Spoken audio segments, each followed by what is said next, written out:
पापियों को पाप से है तारती। ये अमर ग्रंथ ये मुक्ति पंथ ये पंचम वेद निराला नव ज्योति जलाने वाला। ये अमर ग्रंथ ये मुक्ति पंथ ये पंचम वेद निराला नव ज्योति जलाने वाला। हरि नाम यही हरि धाम यही, हरि नाम यही हरि धाम यही। यह जग मंगल की आरती पापियों को पाप से है तारती। श्री भागवत भगवान की है आरती पापियों को पाप से है तारती। ये शांत गीत पावन पुनीत पापों को मिटाने वाला हरि दरस दिखाने वाला। ये शांत गीत पावन पुनीत पापों को मिटाने वाला हरि दरस दिखाने वाला। ये सुख करनी ये दुख हरणी, यह सुख करनी यह दुख हरणी। ये सुख करनी ये दुख हरणी, ये सुख करनी ये दुख हरणी। श्री मधुसूदन की आरती पापियों को पाप से है तारती। श्री भागवत भगवान की है आरती पापियों को पाप से है तारती। ये मधुर बोल जग पंथ खोल सन्मार्ग दिखाने वाला बिगड़ी को बनाने वाला। ये मधुर बोल जग फंद खोल सदमार्ग दिखाने वाला बिगड़ी को बनाने वाला। श्री राम यही घनश्याम यही, श्री राम यही घनश्याम यही। श्री राम यही घनश्याम यही, श्री राम यही घनश्याम यही। प्रभु की महिमा की आरती पापियों को पाप से है तारती। श्री भागवत भगवान की है आरती पापियों को पाप से है तारती। श्री भागवत भगवान की है आरती पापियों को पाप से है तारती। श्री भागवत भगवान की है आरती पापियों को पाप से है तारती। श्री भागवत भगवान की है आरती पापियों को पाप से है तारती। कर्पूर गौरम करुणावतारम संसार सारम बुद्धिन्द्रहारम सदा वसंतम हृदयारविंदे अवं भवामि सहितं नमामि। त्वमेव माता च पिता त्वमेव त्वमेव बन्धो च सखा त्वमेव त्वमेव विद्या द्रव्यं त्वमेव त्वमेव सर्वं मम देवदेव। हरे राम राम राम हरे हरे। हरे राम राम राम हरे हरे। हरे कृष्णा कृष्ण कृष्ण हरे हरे। हरे राम राम हरे हरे। नहीं विद्या नहीं बाहुबल नहीं खर्चन को दाम, तुलसी ऐसे दास की पत राख्यो भगवान। राम नगरिया राम की बसे सारजू तीर, अचल राज महाराज को चौकी हनुमत वीर। सियावर रामचंद्र की पवन सुत हनुमान की जय हो। उमापति महादेव की जय हो। श्रीमद् भागवत महापुराण की जय। ग्राम देवता की जय। आस्थान देवता की जय। आए हुए भक्तों की जय। ना आए हुए भक्तों की जय। एक बार प्रेम से बोलो भक्त और भगवान की जय। बोलो भाई सब संतन की जय। जय जय सीताराम हर हर महादेव। हरि ओम आरती जलेन शीतलीकरणम। हरि ओम हरि ओम हरि ओम। उसके बाद सभी भक्त अपने स्थान पर बैठ स्वस्ति श्री गणेशाय नमः। बस बस बस बस। स्वस्ति श्री राधे कृष्णचंद्राय नमः। श्री सद्गुरुदेवाय नमः। वन्दे बोधमयं नित्यं गुरुं शङ्कररूपिणं यमाश्रितो हि वक्रोऽपि चन्द्रः सर्वत्र वन्दते। गुरुर्ब्रह्मा गुरुर्विष्णु गुरुर्देवो महेश्वरः गुरुर्साक्षात् परब्रह्म तस्मै श्रीगुरुवे ध्यानमूलं गुरुमूर्ति पूजामूलं गुरुपदम् मन्त्रमूलं गुरुर्वाक्यं मोक्षमूलं गुरुकृपा। सच्चिदानन्दरूपाय ईशोत्पत्त्यादिहेतवे तापत्रयविनाशाय श्रीकृष्णाय वयं नमः। नमो भगवते तुभ्यं वासुदेवाय धीमहि प्रद्युम्ने अनिरुद्धाय नमः संकर्षणाय च। नमो भगवते तुभ्यं कृष्णाय वासुदेवाय हरे परमात्मने प्रणतक्लेशनाशाय गोविन्दाय नमो नमः।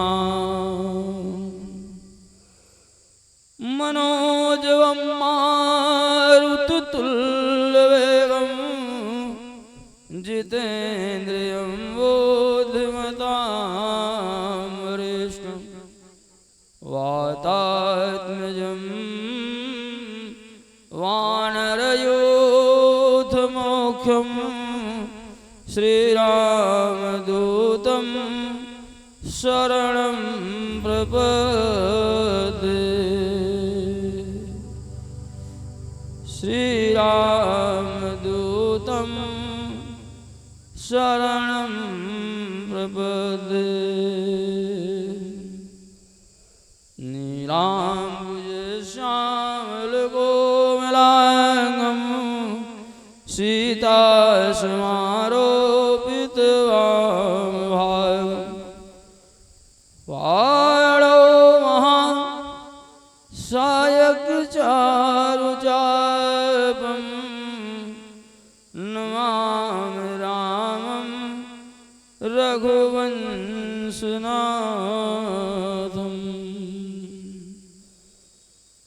देवी प्रपन्नार्तिहरे प्रसीद प्रसीद मातर्जगतोऽखिलस्य प्रसीद विश्वेश्वरि पाहि विश्वं त्वमीश्वरी देवी चराचरस्य त्वमीश्वरी देवी चराचरस्य। तु जय जय श्री राधारमण जय जय नवल किशोर जय गोपी चित चोर प्रभु जय जय माखन चोर। राधे मेरी मातु है पिता मेरे घनश्याम इन दोनों के चरणों में मेरा बारंबार प्रणाम। श्री राधा मेरी स्वामिनी मैं राधा तेरो दास, मैया जन्म जन्म मोहि दीजिए, निज चरणन में वास। एक बार प्रेम से बोलो राधा रानी सरकार की जय। तो भैया गद्दी के रक्षक हैं हनुमान जी, गद्दी के रक्षक हैं हनुमान जी, लइके गदा चहूँ ओर से ध्याओ, जो कोई दुष्ट निकेतन आवे, ताहि महाप्रभु मारी भगाओ। जो धरि ध्यान कथा सुनी है, तिनके धन धाम व पुत्र बढ़ाओ।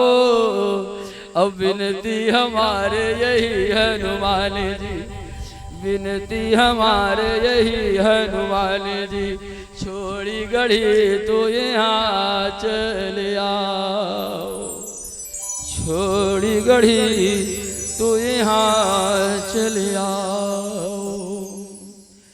एक बार प्रेम से बोलो अनंत हनुमंत, अनंत बलवंत हनुमंत लाल की जय हो।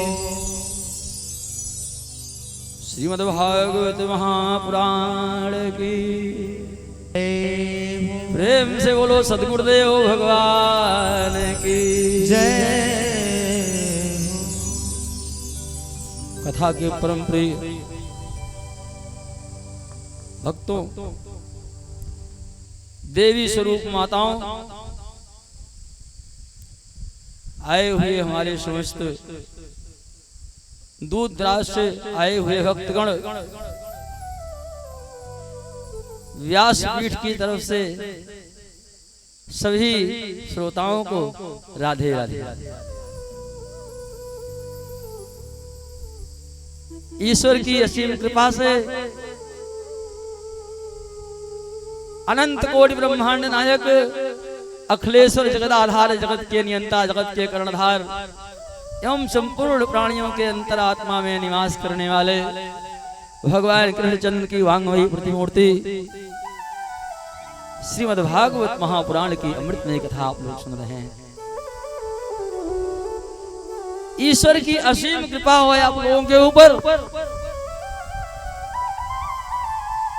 रात्रि की कथा में आप लोगों ने सुना था, प्रभु जी की इच्छा से भगवान शिव का चरित्र श्रोताबंधु, महाराज परीक्षित का राज्य त्याग, गंगा जी के किनारे पहुंचना, सुखदेव जी का समागम, ये कथा आप लोग सुन चुके हैं। इससे आगे कथा आती है ध्रुव चरित्र। उससे पहले हम मन एवं वाणी को करने के लिए आइए भगवान के नाम का संकीर्तन करते हैं। फिर जैसी हरी इच्छा होगी आप लोग कथा आगे सुनेंगे।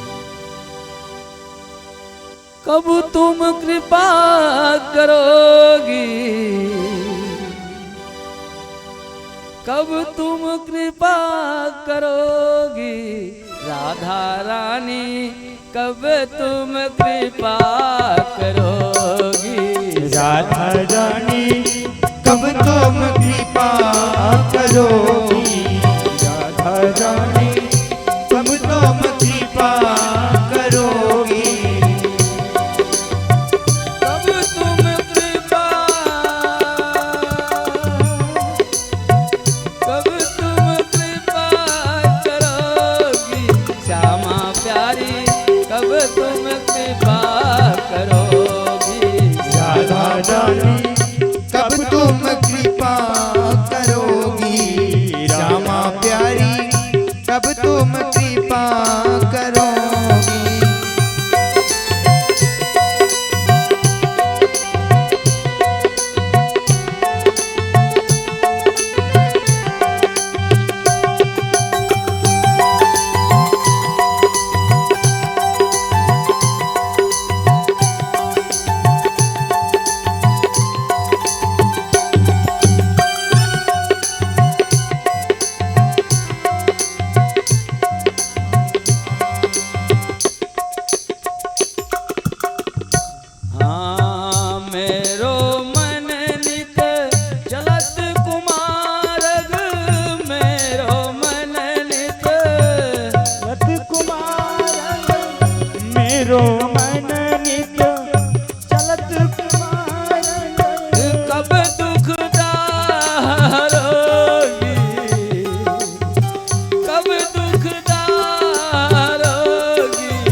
अति दुर्गम भव जाल बंध्यो मैं, अति दुर्गम भव जाल बंधा में, अति दुर्गम भव जाल बंधव मैं, अति दुर्गम भव जाल बंध्यो मैं, निज शरणन कब लोगी, श्यामा प्यारी कब तुम कृपा करोगी, श्यामा प्यारी कब तुम कृपा करोगी, श्यामा प्यारी कब तुम कृपा करोगी। राधा रानी कब तुम कृपा करोगी, श्यामा प्यारी कब तुम कृपा करोगी।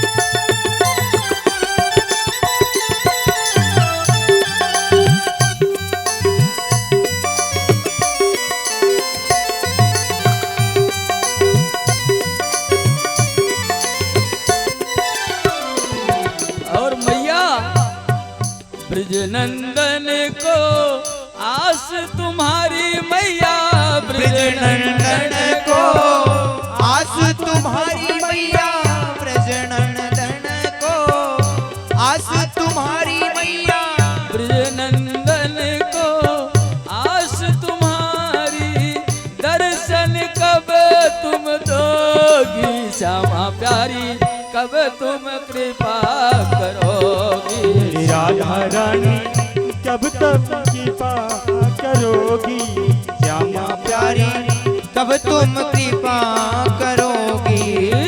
कब तुम कृपा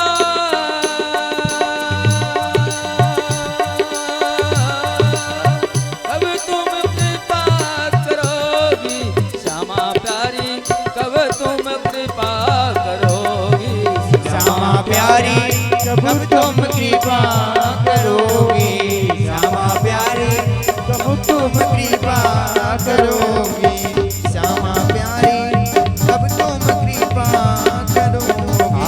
राधा प्यारी कब तुम कृपा करोगी, श्यामा प्यारी कब तुम कृपा करोगी। राधा रानी कब तुम कृपा करोगी। बोलो राधा रानी सरकार की जय हो। प्रेमी श्रोता बंधु, आकुत देवहूति प्रसूति इन तीन कन्याओं के वंश का वर्णन हो चुका है। स्वयंभू मनु की तीन कन्याओं के वंश का वर्णन हुआ। स्वयंभू मनु की तीन बेटियों के बाद दो पुत्र भी हुए। स्वयंभू मनु के तीन पुत्रियों के बाद दो पुत्र भी हुए। एक पुत्र का नाम हुआ प्रियव्रत, दूसरे पुत्र का नाम हुआ उत्तानपाद। प्रियव्रतो उत्तानपातो, प्रियव्रतो उत्तानपादव, सतरूपा पते सुतव, वासुदेवस्य कलया रक्षायां जगतः स्थितव। प्रियव्रत और उत्तानपाद दो पुत्र हुए। प्रियव्रत का अर्थ क्या होता है? प्रिय माने सुंदर, व्रत माने प्रतिज्ञा। सुंदर है प्रतिज्ञा जिसकी, उसका नाम प्रियव्रत है। और उत्तानपाद अपने कर्म के द्वारा समाज में जिसका पैर ऊंचा है, उसी का नाम उत्तानपाद है। राजा उत्तानपाद, उत्तानपाद का मतलब होता है ऊंचा है पैर जिसका।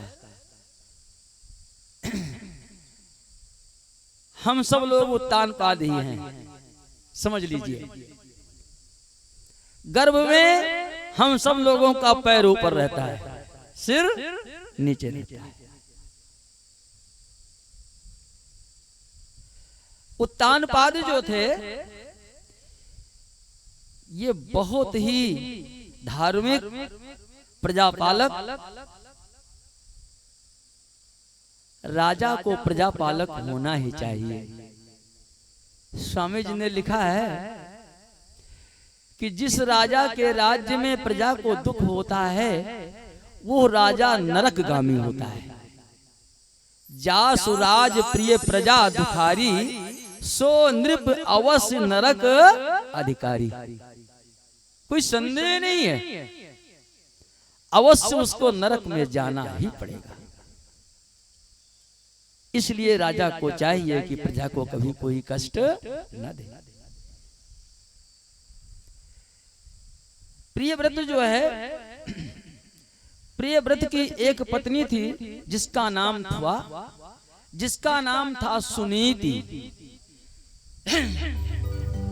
प्रियव्रत की पत्नी का नाम, हाँ, उत्तानपाद की पत्नी का क्या नाम था? उत्तानपाद की पत्नी का नाम था सुनीति। सुनीति, सुंदर है नीति जिसकी, उसे सुनीति कहते हैं। जो सुंदर नीति पर चलने वाली हो उसे सुनीत कहते हैं। श्रोता बंधु, 6 सुख होता है, 6 सुख होता है।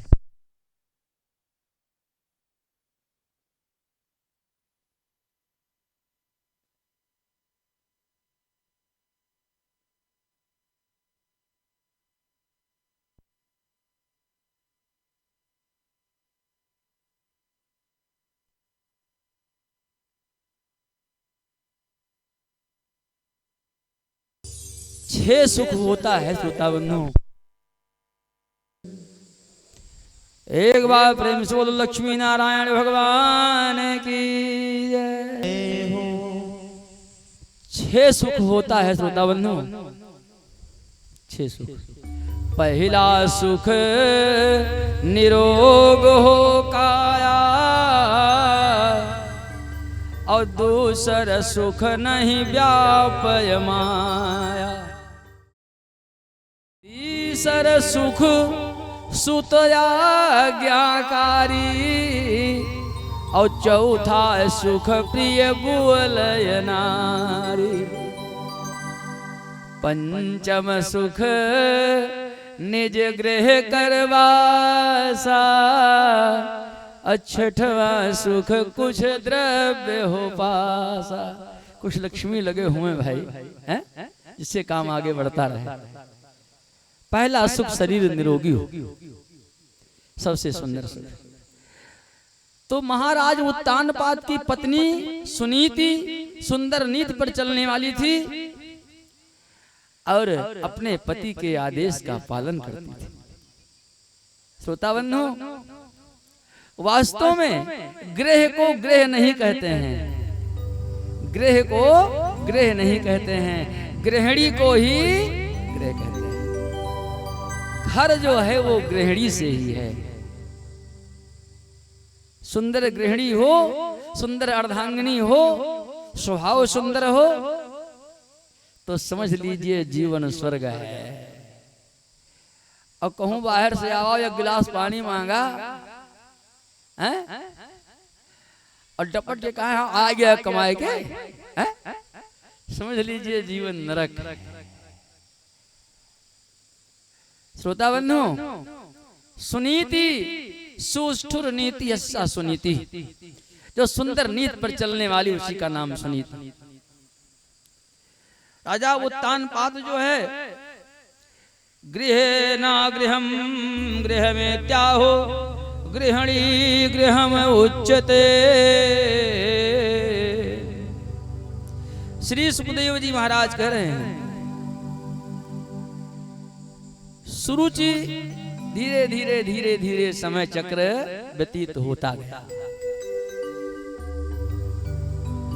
समय चक्र व्यतीत हुआ, बड़े प्रेम से पूरा परिवार चल रहा था, परिवार में बड़ी खुशहाली थी। अब एक दिन महाराज उत्तानपाद महाराज उत्तानपाद से सुनीति ने निवेदन किया। जब बहुत समय उत्पन्न हो गया, संतान नहीं उत्पन्न हुई कोई सुनीति को, तो सुनीति ने राजा उत्तानपाद से निवेदन किया, राजन एक काम कीजिए, अपना दूसरा विवाह कर लीजिए, क्योंकि मुझसे कोई संतान नहीं हो रही है, आपका वंश आगे कैसे चलेगा। महाराज उत्तानपाद ने कहा, बात तो ठीक कह रही हो, लेकिन जिस घर में 2 पत्नियां होती हैं उस घर की बड़ी अजीब स्थिति होती है, लेकिन होनी तो होकर रहती है। एक बार महाराज उत्तानपाद कहीं दूर जो है घूमने गए थे, एक कन्या राजा की थी, वो बहुत सुंदर थी प्रभु जी की इच्छा से, और बहुत सुंदर कन्या थी। उसे देख करके उसकी सुंदरता पर महाराज उत्तानपाद मोहित हो गए और गंधर्व विवाह करके उसको जो है अपने घर ले आए। जब घर में आई वो, तो उसने पहले पहुंचते पहुंचते ही पूछा, ये बताओ ये कौन है। कहा, ये हमारी प्रथम पत्नी, बड़ा सुंदर स्वभाव है, इनका नाम सुनीति है।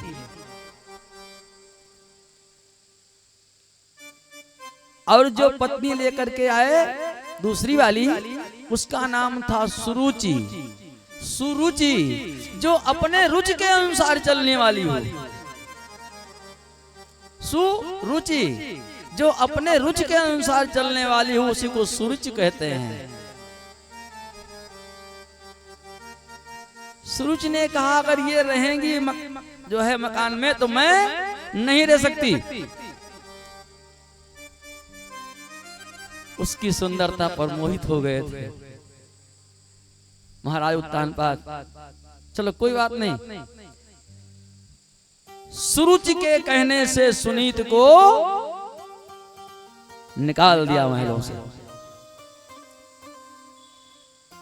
और उसके बाद महल के यानी राज्य के बाहर एक मड़ैया जो है छुआ दिया, उसी में सुनीत को रख दिया।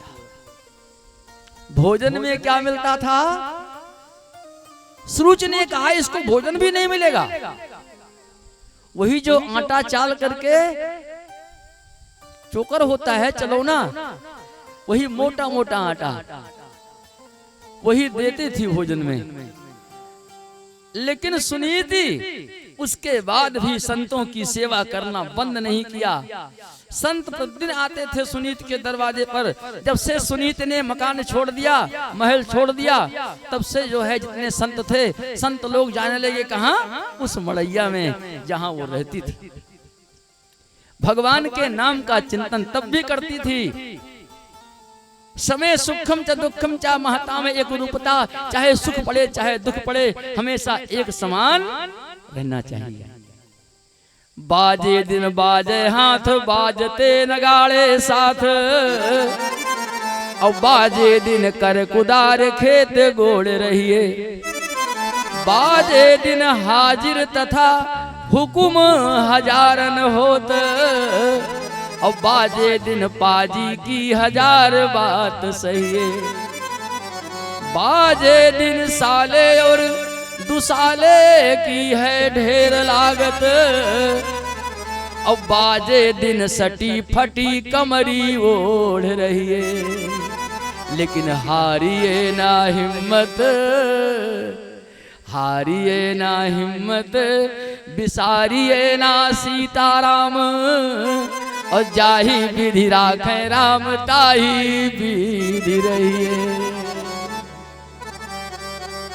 सीताराम सीताराम कहना चाहिए, जैसे राखे राम वैसे रहना चाहिए। सुनीति धीरे धीरे समय चक्र बीतता गया, लेकिन महाराज उत्तानपाद सुनीति से चोरी चुपके मिलने आते थे। धीरे धीरे क्रम चक्र व्यतीत हुआ, समय चक्र व्यतीत हुआ। सुनीति गर्भवती हो गई, और सुनीति ने ओ सुनीति जो है प्रभु जी की इच्छा से, क्यों देखते हो यार, सुनीति जो है गर्भवती हो गई और सुनीति को सुंदर संतान उत्पन्न हुई। सुनीति को सुंदर संतान उत्पन्न हुई जिसका नाम हुआ ध्रुव। और प्रभु जी की इच्छा से जो सुरुचि थी, सुरुचि के कोई संतान नहीं हुई। एक दिन कुछ संत जो है घूमते हुए सुनीति के पास आए। कुछ संत घूमते हुए आए, संतों की बड़ी सेवा किया। संतों ने कहा बेटी जो वरदान मांगना हो मांग लीजिए। सुनीति ने कहा महात्मन, सुनीति ने कहा महात्मन, अगर जो है आपको वरदान देना है, कुछ देना है तो एक वरदान दे दीजिए। हमारी छोटी बहन को कोई संतान नहीं है, उसे भी एक संतान प्राप्त हो जाए। श्रोता बंधु, संत ने कहा बिटिया जिसके कारण तुम्हें महल छोड़ना पड़ा, तुम उसके हित की कामना कर रही हो। जिसने तुम्हें महलों से निकलवा दिया, तुम उसके हित की कामना कर रही हो। कहा इसमें कोई बात नहीं महात्मन, ये हमारे कर्म का फल है। जो मुझे मिला ये मेरे कर्म का फल है, इसमें किसी का कोई दोष नहीं है। महात्मा जी ने आशीर्वाद दिया। महात्मा जी के आशीर्वाद से, प्रभु जी की इच्छा से सुरुचि भी गर्भवती हो गई। धीरे धीरे समय चक्र बीतता गया, उसको भी एक संतान उत्पन्न हुई जिसका नाम हुआ उत्तम। धीरे धीरे धीरे धीरे प्रभु जी की इच्छा से दोनों बच्चे बड़े हो गए। 5 वर्ष ध्रुव अपनी माता से बहुत प्रेम करते थे। नित्य प्रति उठ करके, माता का नियम था, वो हमेशा बताती थी बेटा सुबह उठ करके अपने बड़ों को प्रणाम करना चाहिए, बड़ा चाहे जो मिल जाए। श्रोता बंधु, बच्चों को सिखाना चाहिए प्रणाम करना। अगर प्रणाम करने की आदत बच्चे की बन गई तो समाज में आगे बढ़ने से उसे कोई रोक नहीं सकता। क्योंकि अभिवादनशील से नित्य वृद्धोपसेविनः चत्वारि तस्य वर्धन्ते आयुर्विद्या यशो बलम। 4 चीजें बढ़ती हैं प्रणाम करने से, वृद्धों की सेवा करने से, बड़ों की सेवा करने से। आयु बढ़ती है, विद्या बढ़ती है, यश बढ़ता है और बल बढ़ता है। श्री सुखदेव जी महाराज कह रहे हैं राजा परीक्षित, इस प्रकार से जो है प्रभु जी की इच्छा से एक दिन ध्रुव महाराज खेलते हुए बाहर गए, खेल रहे थे बच्चों के साथ। बच्चों ने कहा इनको अपने साथ मत खिलाओ, तुम्हें नहीं खेलने दूंगा। कहा क्यों? कहा ये बताओ तुम्हारे पिताजी का क्या नाम है? तुम्हारे पिताजी का क्या नाम है? बच्चों को तो पता था कि ऐसे संतान है, उन्हें क्या पता। तो ध्रुव रोते हुए अपने माँ के पास आए। माता से पूछा, हे मैया ये बताओ कि हमारा पिता कौन है, मैं किसका पुत्र हूँ? माता ने कहा बेटा पिता तो सबका एक है। पिता कहा मैं उस पिता की बात नहीं कर रहा हूँ, वो तो पार ब्रह्म परमेश्वर है, मुझे जन्म देने वाला पिता कौन है? कहा बेटा आपको नहीं पता है, आपके पिता महाराज उत्तानपाद। कहा उत्तानपाद कहा? कहा मैया मैं अपने पिता से मिलने जाऊंगा। अपने पिता से मिलने जाओगे? कहा। ध्रुव ने जिद कर लिया। श्रोता बंधुओं, बाल हठ बड़ा अजीब हठ होता है। जिद कर लिया जो है, ध्रुव महाराज चल पड़े जो है अपने पिता से मिलने के लिए। इधर प्रभु जी की इच्छा से महाराज उत्तानपाद अपने दूसरे पुत्र उत्तम को अपनी गोद में लेकर के लाड़ प्यार कर रहे थे, खिला रहे थे, पुचकार रहे थे उत्तम को। तब तक जब ध्रुव पहुंचा तो महाराज उत्तानपाद ने उत्तम को नीचे उतार दिया और ध्रुव को अपनी गोद में ले लिया। ध्रुव को अपनी गोद में ले लिया। वहीं सुरुचि जो है देख रही थी। सुरुचि ने कहा एक काम करो, इनको अपनी गोद से नीचे उतारो। और ध्रुव से कहा सुन, अगर तुझे पिता की गोद में बैठना है, राजा की गोद में बैठना है ना, तो पहले तपस्या करो और तपस्या करो, और जब भगवान प्रकट हो तो भगवान से वरदान मांगो कि अब की बार तुम्हारा जन्म हमारी कुक्ष से हो। अब बताओ, राजा की गोद में खेलने के लिए, सिंहासन पर राजा की गोद में खेलने के लिए पहले भगवान की तपस्या करो, भगवान से वरदान मांगो कि तुम्हारा जन्म हमारी कोख से हो, तब राजा की गोद में खेलो। अपने कुक्ष को जो है भगवान से बड़ा समझ दिया। अब इस प्रकार से जो है प्रभु जी की इच्छा से ध्रुव को उतार करके नीचे उतार दिया अपनी गोद से उत्तानपाद ने। ध्रुव रोते हुए अपनी माता सुनीति के पास आए। बेटा क्या बात है? ध्रुव रो रहे थे। सुनीति ने कहा क्यों रो रहे हो बेटा? कहा मैया बस मैं तपस्या करने जाऊंगा, अब मैं तपस्या करने जाऊंगा। वही माता की बात मन में बिल्कुल बैठ गई कि अब मैं तपस्या करूंगा। कहा बेटा तपस्या? कहा हाँ। अब जब जो है ध्रुव महाराज ने कहा मैं तपस्या करने जाऊंगा, तो सुनीति जो है वो रोने लगी। कहा बेटा अभी तुम्हारी तपस्या करने की उम्र नहीं है, तपस्या करने की उम्र नहीं है बेटा, 5 साल की उम्र है, तपस्या करने जाओ। और इस प्रकार से जब उसने कहा तो ध्रुव ने कहा नहीं मैया मैं तपस्या करने जरूर जाऊंगा। जब तपस्या की बात सुना महाराज उत्तानपाद ने, तो उत्तानपाद को बड़ी चिंता हुई, हमारा बच्चा जो है वो तपस्या करने जा रहा है। अपने माँ के चरणों का स्पर्श करके ध्रुव तपस्या करने चल पड़े। श्रोता बंधु,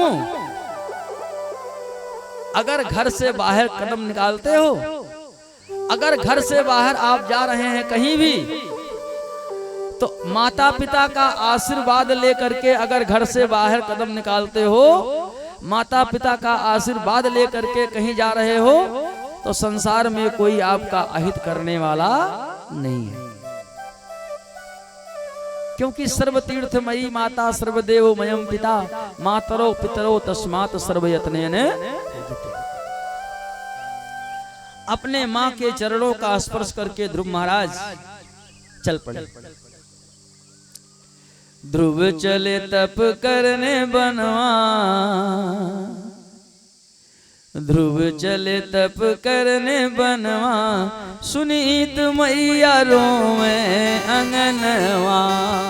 ध्रुव चले तप करने,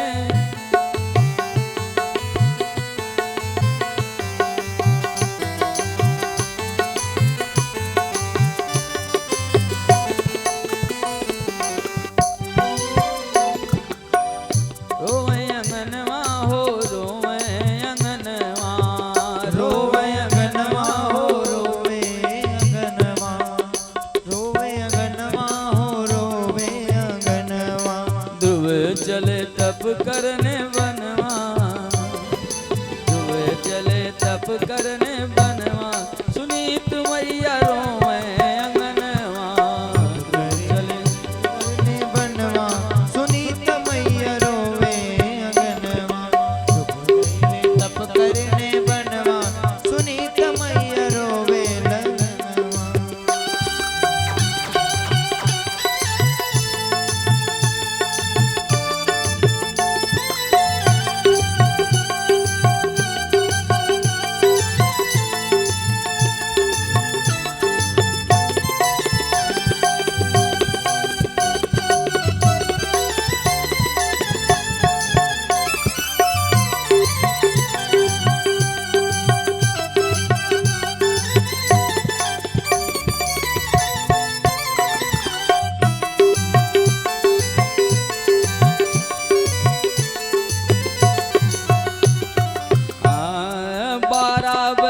ध्रुव निकले हैं घर से 12 बजे ध्रुव निकले हैं घर ओ से 12 बजे ध्रुव निकले हैं घर से छू करके माँ के चरणवा छू करके माँ के चरणवा सुनीत मैया रोवे अंगनवा ऊपर के मात के चरणवा ध्रुव निकले बनवा।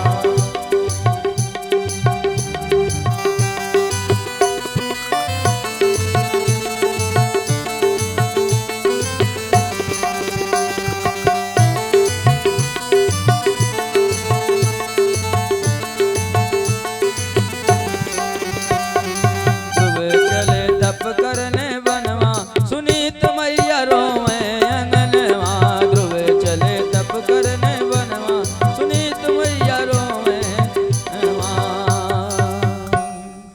माँ सुनीति रो रही हैं। ध्रुव तपस्या करने के लिए चल पड़े अपने माँ के चरणों का स्पर्श करके। श्री सुखदेव जी महाराज कह रहे हैं, राजन नारद जी ने विचार किया, छोटा सा बच्चा है 5 वर्ष का,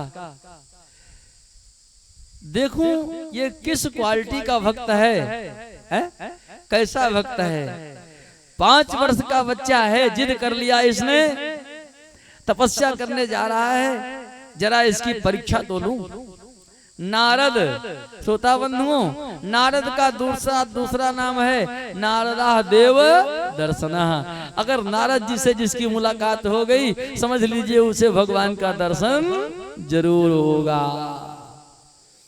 जिसे नारद जी ने दर्शन दे दिया, समझ लीजिए भगवान का दर्शन पाने के लिए उसका मार्ग प्रशस्त हो गया। देवर्षि नारद मार्ग में मिल गए नारद जी ने। और नारद का दूसरा अर्थ होता है नारम ज्ञानम ददातीति नारद, जो ज्ञान देता है उसको ही नारद कहते हैं। नारद जी ने ध्रुव जी को देखा, ऐसा शिष्य मिल जाए तो मेरे लिए भाग्य की बात है, लेकिन परीक्षा लेकर के तो देखूं। नारद जी ने कहा, शिष्य तो बड़ा सुंदर है, 5 वर्ष का है, लेकिन जरा परीक्षा तो लूं, ये शिष्य कैसा है। और वास्तव में पहले गुरु जो है वो शिष्य बनाते थे ना, तो परीक्षा लेते थे। और आज भी परीक्षा लेनी चाहिए। अगर शिष्य का प्रवेश विद्यालय में हो, हम लोग गुरुकुल में जब प्रवेश किए थे गुरुकुल में, तो गुरुकुल में प्रवेश होने से पहले परीक्षा होती थी। अगर परीक्षा में पास हो गए तो गुरुकुल में प्रवेश मिलेगा, नहीं तो नहीं मिलेगा। तो नारद जी ने विचार किया, लाओ परीक्षा लेकर के देखें। नारद जी को जब देखा ध्रुव ने, तो प्रणाम करने की आदत तो माता ने सिखाया ही था। सुनीत ने प्रणाम करने की आदत तो डाल ही रखा था।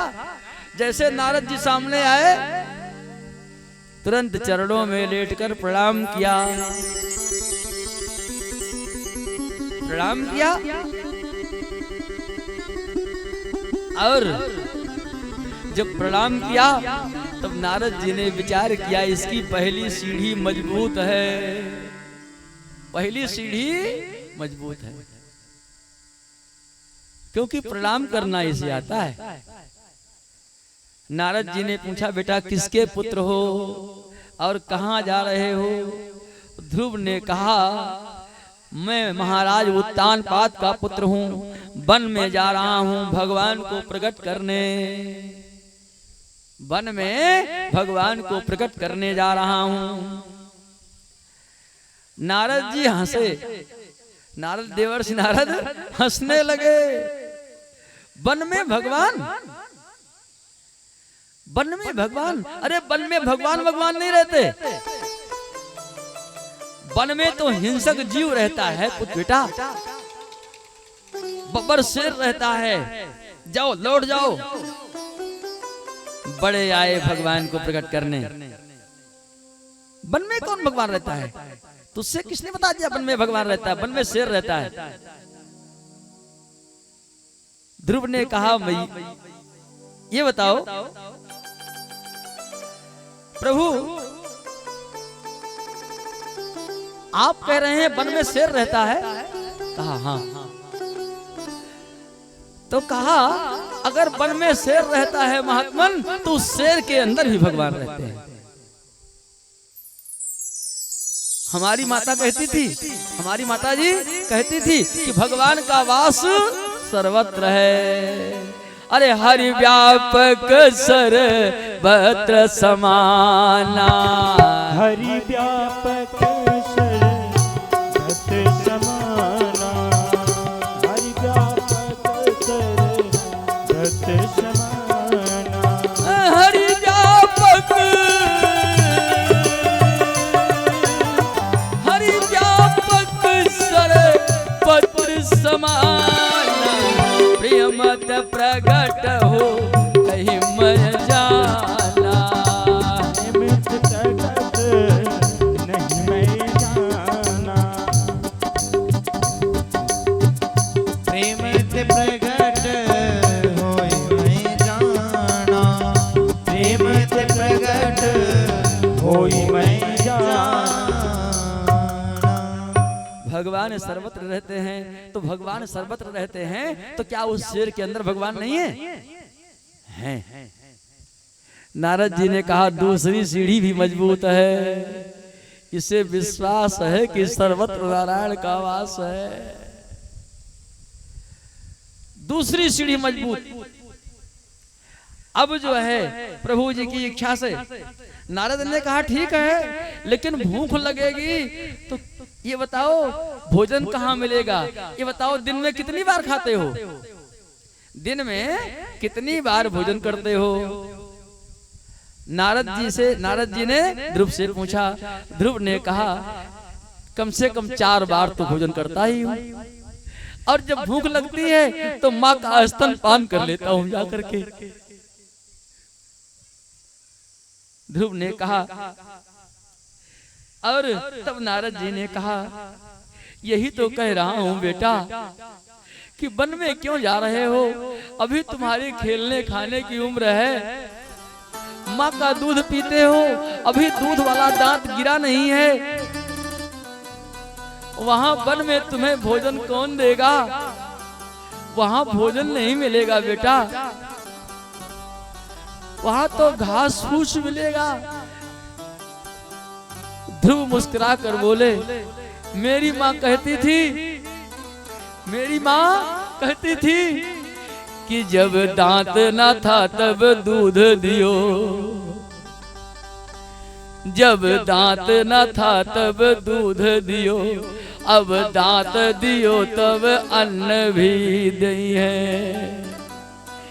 ये मेरा काम नहीं है, ये प्रभु का काम है। जन्म लेने से पहले माँ के स्तन में दूध भगवान दे देते। किसी गाय या भैंस या दुधारू जानवर के या माता के शरीर में दूध की कोई थैली नहीं होती। बच्चा जब जन्म लेता है, जन्म लेने से पहले प्रेम उमड़ता है, और वो प्रेम जो है पहले रक्त रहता है शरीर में और वही दूध रूप में बदल जाता है। ये भगवान की माया है। और आप लोग कहेंगे भगवान ये दूध देते कहां से हैं? भगवान दूध कहां से दिया थे? अरे भगवान बैठे हैं क्षीर सागर में, क्षीर सागर में। और क्षीर का मतलब क्या होता है? दूध। दूध का भी सागर है। भगवान दूध की सप्लाई वहीं से किया करते हैं। बोलो वृंदावन बिहारी लाल की जय हो। तो भगवान नारद जी ने कहा कि दूध की व्यवस्था परमात्मा करता है, भोजन की व्यवस्था नारायण करते हैं। नारद जी, ध्रुव महाराज रोने लगे। ध्रुव महाराज ने कहा महात्मा पहले ये बताओ कि आप मुझे वन में जाने से रोक रहे हैं, आप हैं कौन? देखने में तो आप महात्मा मालूम पड़ते हैं। नारद जी, देवर्षि नारद मुस्कुराए। नारद जी ने कहा बेटा मैं तुम्हारी परीक्षा लेने आया था, मैं देवर्षि नारद हूं। कहा देवर्षि नारद?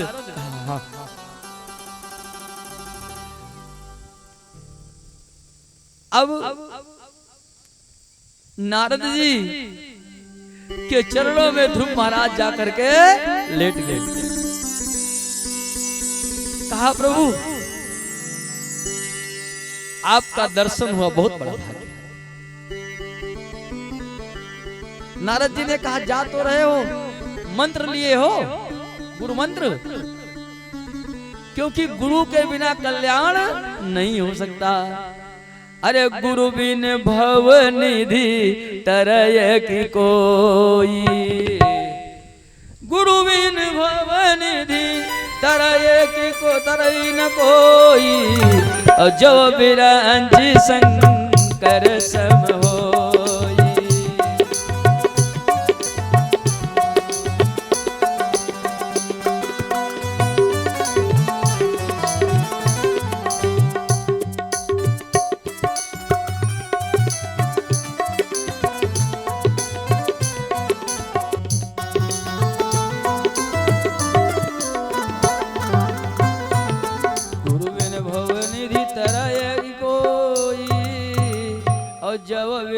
शंकर सम होई। गुरु के बिना कल्याण नहीं हो सकता।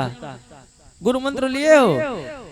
ध्रुव ने कहा प्रभु महात्मन अब आपसे बढ़िया गुरु मुझे कहाँ मिलेगा? आपसे बढ़िया गुरु मुझे नहीं मिलेंगे। अब आप ही मुझे मंत्र दे दे और आप ही हमारे गुरु बन जाए। नारद जी ने कहा ऐसा शिष्य मिल जाए अगर तो कल्याण हो जाए। मंत्र दे दिया, बेटा जाकर के यमुना में स्नान करना, तीनों समय सुबह दोपहर और शाम को इसी मंत्र का जप करना। और मंत्र का जप करना बेटा दृढ़ विश्वास के साथ। ओम नमो भगवते वासुदेवाय। 12 अक्षर मंत्र देवर्षि नारद ने दे दिया। आइए हम भी इस मंत्र का 2 मिनट जप करें, शायद ध्रुव के साथ हमें भी भगवान का दर्शन हो जाए। ओम नमो भगवते वासुदेवाय। ओम नमो भगवते वासुदेवाय। ओम नमो भगवते वासुदेवाय।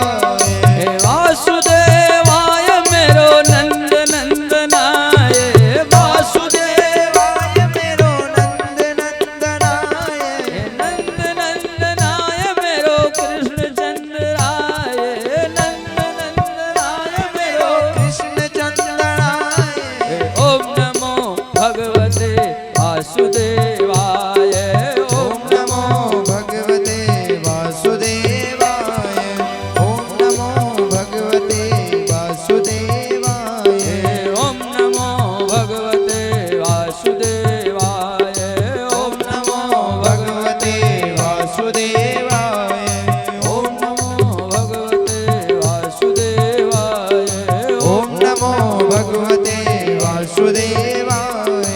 ओम नमो भगवते वासुदेवाय। ओम नमो भगवते वासुदेवाय। ओम नमो भगवते वासुदेवाय। ओम नमो भगवते वासुदेवाय। ओम नमो भगवते वासुदेवाय। इसी मंत्र का जप जो है ध्रुव महाराज करने लगे। यमुना जी में स्नान करें, इसी मंत्र का जप करें। अब ध्रुव जी का पहला महीना चल रहा है, प्रथम मास। पहले महीने में तपस्या कर रहे हैं। त्रिरात्रांते त्रिरात्रांते प्राप्ते कपित्थ बदरासनः आत्मवृत्तेनुसारेण मासं नित्य अर्चयन हरिम। अखंड भजन चल रहा है। पहले महीने में ध्रुव महाराज 3 दिन कुछ नहीं ग्रहण करते हैं। 3 दिन कुछ नहीं ग्रहण करते। तीसरे दिन उठते हैं तो कैथा और बैर जो है वो ग्रहण कर लेते हैं। इस तरह 1 महीने ध्रुव ने भगवान का भजन किया, इसी मंत्र का जाप किया। मंत्र का जप किया दृढ़ विश्वास के साथ, क्योंकि मंत्र का जप करो अगर तो दृढ़ विश्वास के साथ करना चाहिए।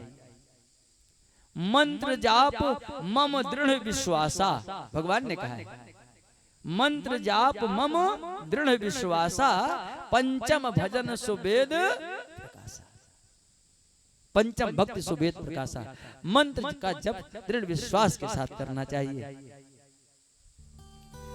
और 5वीं भक्ति है दृढ़ विश्वास से मंत्र का जप। और एक बात समझ लीजिए, विश्वासम ही फलदायकम। अगर विश्वास है तभी आपको फल मिलेगा, क्योंकि कौनो सिद्धि की बिना विश्वास, बिना विश्वास के कोई सिद्धि नहीं मिल सकती। अब 1 महीने बीत गया, दूसरा महीना लगा। दूसरा महीना जब प्रारंभ हुआ तपस्या का तो 3 दिन समय और बढ़ा दिया। धीरे धीरे जो है अभ्यास करना चाहिए। अभी ये समझ लीजिए कभी नवरात्र का व्रत ना रहे हो और एक विचार बन जाए अब की बार नवरात्र रहूंगा और 9 दिन तक कुछ न मिले भोजन, तो बीच में व्रत टूट जाए। अगर नियम नहीं बना है तो नियम बनाओ। पहले 1 दिन व्रत रहो। अगर 1 दिन आसानी से व्यतीत हो जा रहा है तो 2 दिन रहो। इस प्रकार से ध्रुव ने पहले नियम बनाया। पहले 3 दिन तक व्रत रहते थे, 3 दिन कुछ नहीं खाते थे। फिर तीसरे दिन उठे तो कैथा और बैर ग्रहण कर लें भगवान का नाम लेकर के। फिर दूसरा महीना लगा तो 3 दिन और बढ़ा दिया। 6 दिन कुछ नहीं ग्रहण करते थे। 6वें दिन जब उठे तो 6वें दिन शाम को केवल पत्ते तोड़कर खा लेते थे, पत्ता। फल भी नहीं ग्रहण करते थे। और ओम नमो भगवते वासुदेवाय इस मंत्र का जप करते थे। बोलो वृंदावन बिहारी लाल की जय। अब जो है श्री सुखदेव जी महाराज कह रहे हैं अखंड भजन चल रहा है।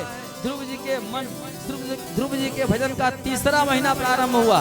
तीसरा महीना तो 3 दिन और बढ़ा दिया। अब 9 दिन कुछ नहीं ग्रहण करते थे। 9 दिन के बाद उठे तो केवल जल पी करके अपना तपस्या करने लगे। एक बार जल पी ले फिर तपस्या करें। भजन का 4था महीना प्रारंभ हुआ। जब 4था महीना प्रारंभ हुआ तो 3 दिन समय और बढ़ा दिया। अब 12 दिन कुछ नहीं ग्रहण करते थे। जब 12वें दिन उठे तो केवल एक बार सांस ले लें, वायु पी लें, बस ऐसे फिर भजन प्रारंभ। पंचमे मासनु प्राप्ते जित श्वासो नृपात्मजहा। पंचमे मास मनु प्राप्ते जित श्वासो नृपात्मजहा। ध्यायन ब्रह्म पदैकेन तस्थो अस्थालो स्त्रियाचलः। शिवाचलः। ध्रुव जी के भजन जब 5वां महीना शुरू हुआ तो अपने श्वास को रोक लिया। 4 महीना व्यतीत हुआ, जब 5वां महीना लगा तो श्वास को रोक लिया। अब श्वास भी नहीं ले रहे हैं। और जब श्वास को रोक लिया, धीरे धीरे ब्रह्मरंध्र में जाकर श्वास रुक गई, प्राण अवरुद्ध हो गया, एकदम सन्नाटा छा गया। ध्रुव जी के हृदय में नारायण का प्राकट्य हो गया। बोलो वृंदावन बिहारी लाल की जय।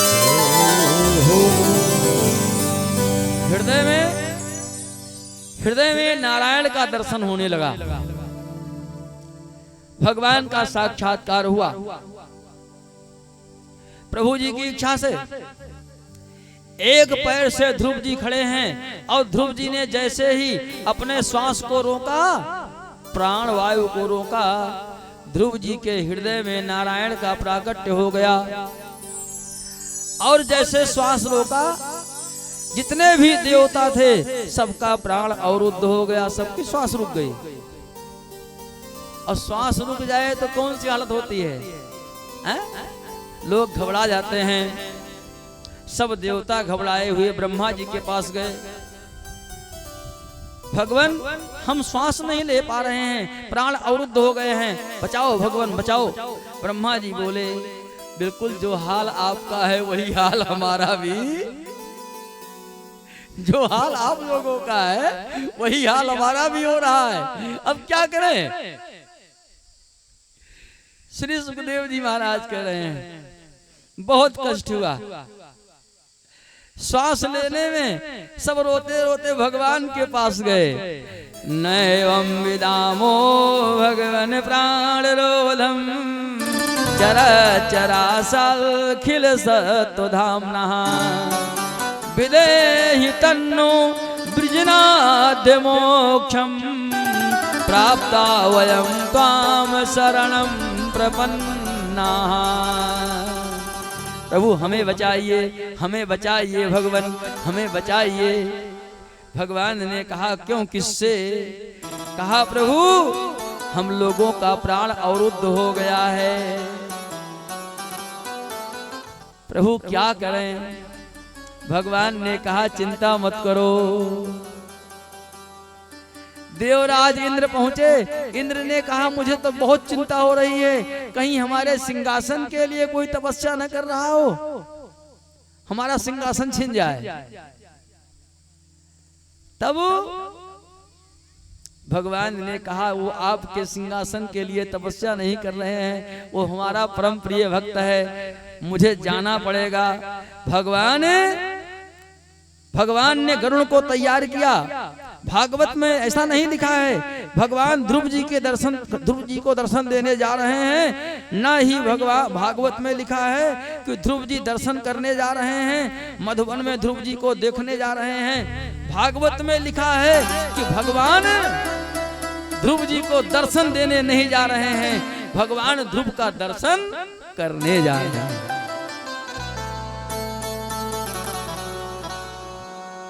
जैसे हम भगवान के मंदिर में जाते हैं तो जूता चप्पल बाहर निकाल देते हैं ना, वैसे आज भगवान ने विचार किया, हमारे 5 वर्ष का ये भक्त है और तपस्या कर रहा है, इतना त्याग कर रहा है, ना तो गरुड़ को बुलाए और ना कोई व्यवस्था किया। जूता चप्पल त्याग करके भगवान नंगे पैर दौड़ पड़े। बोलो वृंदावन हरिलाल की जय हो। जो भगवान का प्राकट्य हृदय में हो रहा था, भगवान के जिस रूप का दर्शन ध्रुव हृदय में कर रहे थे, अब जब भगवान का साक्षात्कार हो गया, भगवान का वास्तविक रूप सामने आ गया, तो जो हृदय वाला रूप था वो गायब हो गया। अब जब जो हृदय में दर्शन हो रहा था वो रूप जब गायब हो गया तो ध्रुव को ऐसे छटपटाहट हुई, घबरा गए। अरे जिस रूप का दर्शन कर रहा था आखिर वो गया कहां अदृश्य हो गया वो रूप। तब तक देखा तो भगवान सामने खड़े हैं, भगवान सामने खड़े हैं। श्री सुखदेव जी महाराज कह रहे हैं, ध्रुव ने भगवान को प्रणाम किया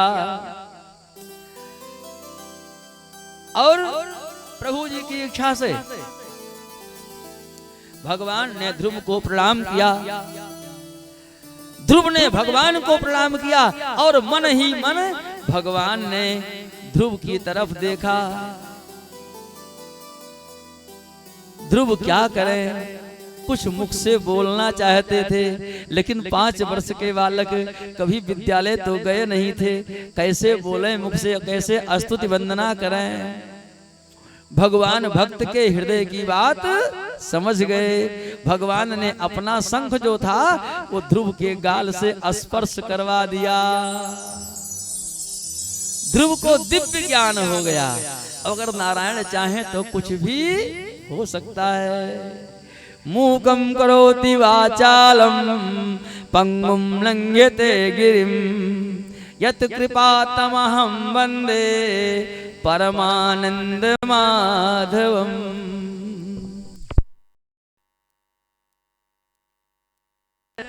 नारायण श्रीमन्नारायण नारायण नारायण श्रीमन्नारायण नारायण नारायण श्रीमन्नारायण नारायण नारायण भगवान नारायण नारायण नारायण भजमन नारायण नारायण नारायण श्रीमन नारायण नारायण नारायण श्रीमन नारायण नारायण नारायण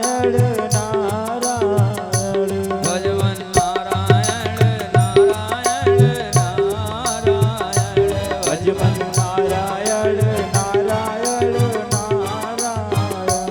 बोलो आनंद कंद भगवान की।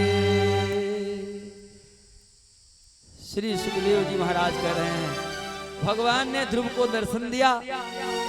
ध्रुव ने भगवान की स्तुति वंदना किया। ध्रुव से भगवान ने पूछा, ये बताओ जो वरदान मांगना हो मांग लीजिए। ध्रुव ने कहा, प्रभु मुझे कुछ नहीं चाहिए, लेकिन हमारे नारायण तो अंतर्यामी हैं। भगवान ध्रुव के आंतरिक हृदय की बात तो जानते ही हैं, और भगवान तो सर्व अंतर्यामी हैं, सबके हृदय की बात जानते हैं। भगवान ने कहा, जाओ ध्रुव, जिसके लिए आपने तपस्या किया मैं तुम्हें वो ध्रुव लोक प्रदान करता हूं। प्रभु जी की इच्छा से ध्रुव महाराज अब इधर जो है श्री सूत जी महाराज, सुखदेव महाराज कह रहे हैं, ध्रुव महाराज को जब मालूम हुआ कि हमारे, अब इधर ध्रुव महाराज जो है बहुत समय तक राज्य किए। श्री सूत जी महाराज कह रहे हैं, ध्रुव महाराज को जब मालूम हुआ कि हमारे भाई को जो है यक्षों ने मार दिया है, जो उत्तम था, उत्तम शिकार खेलने गया था, तो ध्रुव महाराज ने पहले पहुंचते पहुंचते अपनी माता को प्रणाम किया। किसको? सुरुच को। फिर सुनीत को प्रणाम किया, फिर अपने पिता को प्रणाम किया। जब मालूम, और उसके बाद में अपने पिता के राज्य को जो है ग्रहण किया। पिता ने अपना राज्य दे दिया। स्वयं उत्तान पाद चले गए तपस्या करने के लिए। ध्रुव ने बहुत समय तक राज्य किया। ध्रुव को मालूम हुआ कि हमारे भाई की मृत्यु जो है यक्षों के द्वारा हुई है, तो यक्षों के ऊपर ध्रुव ने चढ़ाई कर दिया और कई यक्षों को मार दिया। श्री सूत जी महाराज, सुखदेव महाराज कह रहे हैं, तब महाराज मनु ने आकर के मना किया, बेटा क्रोध करना ठीक नहीं है। उसके बाद जो है महाराज मनु के कहने से ध्रुव महाराज ने युद्ध जो है बंद किया। क्रोध जो है पाप का मूल कारण होता है। इस प्रकार से ध्रुव ने बहुत समय तक राज्य किया। ध्रुव महाराज जब बहुत समय तक राज्य किए और ध्रुव को लेने के लिए भगवान का विमान आया। भगवान का विमान आया जब भगवान का विमान आया, ध्रुव अपने परम धाम को जाने लगे। तो भगवान का विमान, जब भगवान ने विमान भेजा अपना, तो जब विमान सामने आया तो ध्रुव से कहा आओ बैठो। जब ध्रुव विमान पर बैठने चले तो एक माता जी सामने आ गई, काली काली माता जी, बहुत विराट का स्वरूप सामने आ गए। कहा कहां जा रहे हो? कहा बैकुंठ जा रहा हूं, भगवान ने विमान भेजा है, स्वर्ग जा रहा हूं। कहा चाहे स्वर्ग जाओ चाहे बैकुंठ जाओ, जहां इच्छा हो वहां जाओ, लेकिन पहले मुझे स्वीकार करो। कहा तुम कौन हो? कहा मैं हूं मृत्यु देवी, मैं मृत्यु देवी हूं। कहा इसका मतलब? कहा पहले मरना पड़ेगा, पहले मर जाओ। अब उधर जो है भगवान के पार्षद कह रहे हैं आओ विमान पर बैठो। ध्रुव ने कहा कैसे आऊं विमान पर? ये सामने माता जी खड़ी हो गई आकर के। कहा एक काम करो ध्रुव, माता जी से कहो जरा झुक जाएं। माता जी से कह दो जरा झुक जाएं। ध्रुव ने कहा माता जी जरा झुक जाओ। जैसे मृत्यु ने अपना सिर झुकाया, तुरंत ध्रुव महाराज जो है मृत्यु देवी के सिर को सीढ़ी बना लिया और मृत्यु देवी के सिर पर अपना पैर रख करके विमान पर बैठ गए। बोलो वृंदावन बिहारी लाल की जय। मृत्योर मूर्धन पदम लब्ध्वा आरुरोहाद भूतम गृहम। मृत्यु देवी के सिर पर चढ़ करके, चरण रख करके ध्रुव जी विमान पर बैठ गए। बेचारी मृत्यु टुकुर टुकुर देखती रह गई, देख रही है ये तो गजब चला गया। प्रभु जी की इच्छा से ध्रुव जी ने मृत्यु पर विजय प्राप्त किया। देखो इतना सब हुआ किसकी कृपा से? नारद जी की कृपा से। सद्भाव ध्रुव के मन में आया नारद की कृपा से। स्वयंभू मनु का सत्संग मिला। भजन श्री सुखदेव जी महाराज कह रहे हैं सत्संग जो है सर्वोत्तम होता है। आचार्य सुखदेव कहते हैं ध्रुव जी के पुत्र का क्या नाम हुआ? उत्कल। ध्रुव जी के पुत्र का नाम उत्कल हुआ। उत्कल महाराज के वंश में आगे हुए महाराज अंग। अंग महाराज के एक पुत्र हुआ जिसका नाम हुआ बेन। बेन जो था ये बहुत ही सुंदर था। बेन जो था बहुत सुंदर था। देखो मनुष्य के बिगड़ने के 4 साधन होते हैं। मनुष्य के बिगड़ने के 4 साधन होते हैं। रूप, यौवन, संपत्ति और बड़ा पद। तो सुंदर रूप होना, युवा अवस्था का होना, ज्यादा संपत्ति का होना, ऊंचा पद मिलना, इन चारों चीजों के साथ में यदि विवेक नहीं है तो निश्चित रूप से वो व्यक्ति अनर्थ किए बिना रह नहीं सकता। अगर भगवान ने सुंदर रूप भी दे दिया, सुंदर युवा अवस्था भी है, धन भी पर्याप्त मात्रा में है और सुंदर पद भी मिल गया और बुद्धि अगर नहीं है तब उसे बिगड़ने से कोई रोक नहीं सकता। निश्चित रूप से वो बिगड़ जाएगा।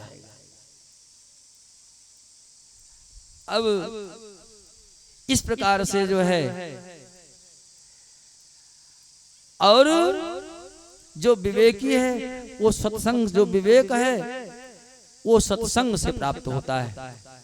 जो विवेक है, विवेक कहाँ से मिलता है? विवेक कैसे मिलता है? बुद्धि कैसे मिलती है? बुद्धि मिलती है सत्संग से। हरिओम। बुद्धि मिलती है सत्संग से। स्वामी जी ने लिखा है रामचरितमानस में, अरे बिन सत्संग विवेक न होई, बिन सत्संग विवेक न होए, बिन सत्संग विवेक न होए, बिन सत्संग, बिन सत्संग विवेक न होई, राम कृपा बिन सुलभ न सोई। बिनु सत्संग विवेक न होए, राम कृपा सुलभ सोई।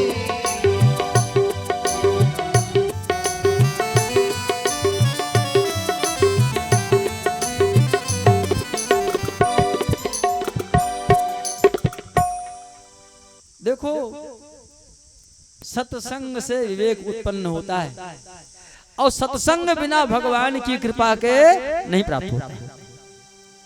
आवाज बहुत दूर तक जा रही होगी। व्यवस्था आपने किया है, बड़ी सुंदर व्यवस्था किया है साउंड सर्विस की, लेकिन ये सत्संग उसी को प्राप्त होगा जिसके ऊपर नारायण की असीम कृपा होगी। नहीं तो विचार बनाया करो, अरे वही 7 दिन कथा हो, 1 आध दिन चला जावा जाए। डॉक्टर साहब देख नहीं हमारो चेहरा की आवा रहे नहीं, लेकिन नहीं, सत्संग में जाओ तो प्रतिदिन जाओ, और सत्संग में जाओगे तो कुछ ना कुछ जरूर मिलेगा। कुछ ना कुछ क्या, बहुत कुछ मिलता है। यहाँ भगवान की पुस्तक रखी हुई है, भागवत की, स्वयं साक्षात नारायण की मूर्ति है। इसका दर्शन करने से पाप दूर होता है, कथा सुनने से पाप दूर होता है, चरणामृत आप लोग पाते हैं, उससे भी आपका जो है पाप दूर होता है। प्रभु जी की इच्छा से बहुत बड़ा लाभ है। और श्री सुखदेव जी महाराज कह रहे हैं, सत्संग से लोग सुधरते हैं, विवेक होता है। लेकिन जो बेन था, बेन ने कभी सत्संग किया ही नहीं था। वो साधुओं को, संतों को मारता था। जहां यज्ञ होती थी वहां जाकर के जो है यज्ञ विध्वंस करवा देता था। अगर कोई कहे ओम नारायणाय स्वाहा, अरे नारायण कौन है? नारायण के नाम की आहुति दे रहे हो? नहीं, हमारे नाम की आहुति दीजिए, ओम बेनाय स्वाहा, ओम बेनाय स्वाहा, हमारे नाम की आहुति दीजिए अगर देना है तो। नहीं, नारायण के नाम से आहुति नहीं होगी। यदा देवेषु वेदेषु गोषु विप्रेषु साधुषु धर्मे मयि च विद्वेषा सावा आशु विनश्यति। और एक बात समझ लीजिए, देवताओं के प्रति, वेदों के प्रति, गऊ के प्रति, ब्राह्मणों के प्रति जिसके मन में विद्वेष उत्पन्न हो गया, वह व्यक्ति समझ लीजिए अतिशीघ्र ही नष्ट होने वाला है। सा आशु विनश्यति, वो बहुत जल्दी से जल्दी नष्ट हो जाता है। अब प्रभु जी की इच्छा से बेन महाराज को संतों ने समझाया, वो नहीं माना। संतों ने श्राप दे दिया। संतों के श्राप से बेन की मृत्यु हो गई। बोलो वृंदावन बिहारी लाल की जय।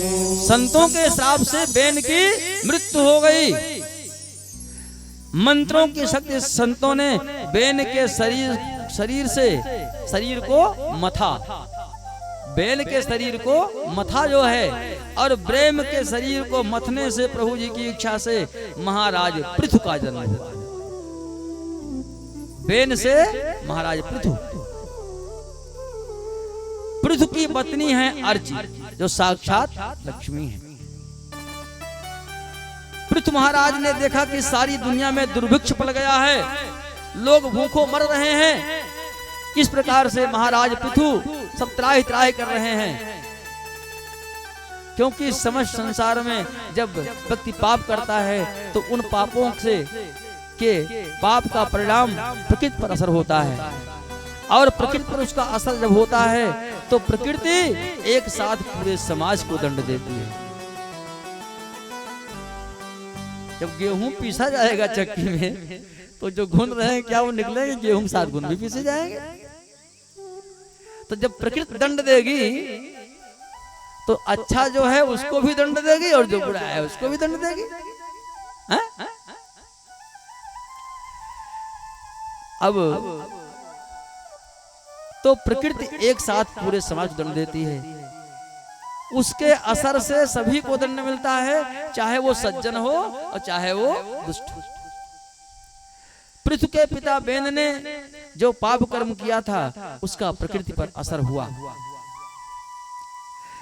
इतना बड़ा असर हुआ कि लोग पृथ्वी पर 2 किलो अन्न बोते थे तो 2 किलो भी नहीं उत्पन्न होता था। मां पृथ्वी पापों से इतना ग्रसित हो गई। अब महाराज पृथु के मन में क्रोध आ गया, वो पृथ्वी को मारने के लिए दौड़े। जब पृथ्वी को मारने दौड़े तो पृथ्वी गौ के रूप में सामने आ गई। पृथ्वी गौ के रूप में सामने आ गई।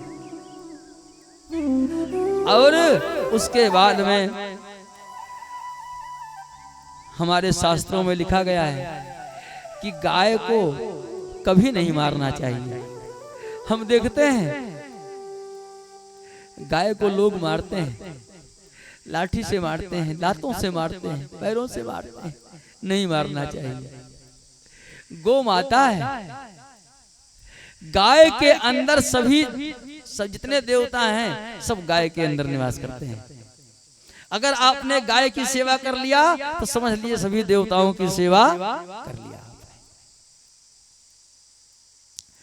अब जो है सारी प्रजा जो है, गौ माता ने कहा महाराज जब आप मुझे मार देंगे तो ये बताओ आपको क्या मिलेगा।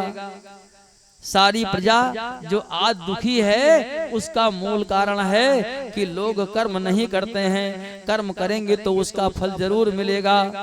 कई बार लोग हमसे प्रश्न किया करते हैं। श्री सुखदेव जी महाराज कह रहे हैं कि कर्म तो बहुत जरूरी है, क्योंकि कर्मणा जायते जंतु। बोलो वृंदावन बिहारी लाल की जय।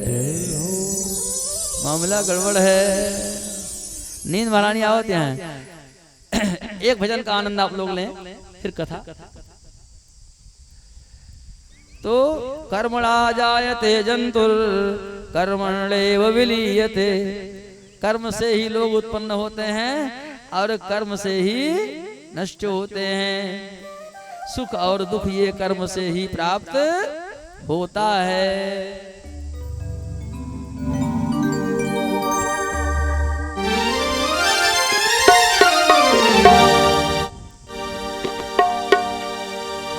ओ मेरी बिगड़ी बनाने वाला, मेरी किस्मत जगाने वाला,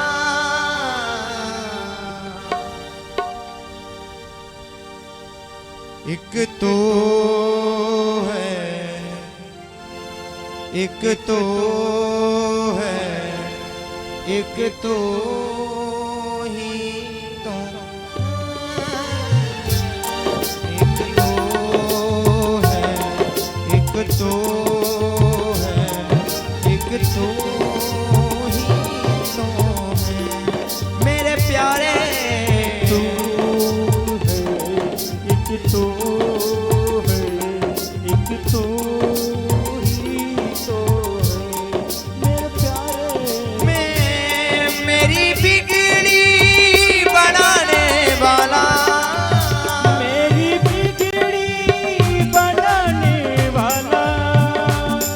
मेरी किस्मत जगाने वाला, ओ मेरी किस्मत जगाने वाला। एक तू है, एक तू है, एक तू ही तो है मेरे प्यारे। एक तू है एक तू है, एक तू ही जय जय बिहारी सरकार की।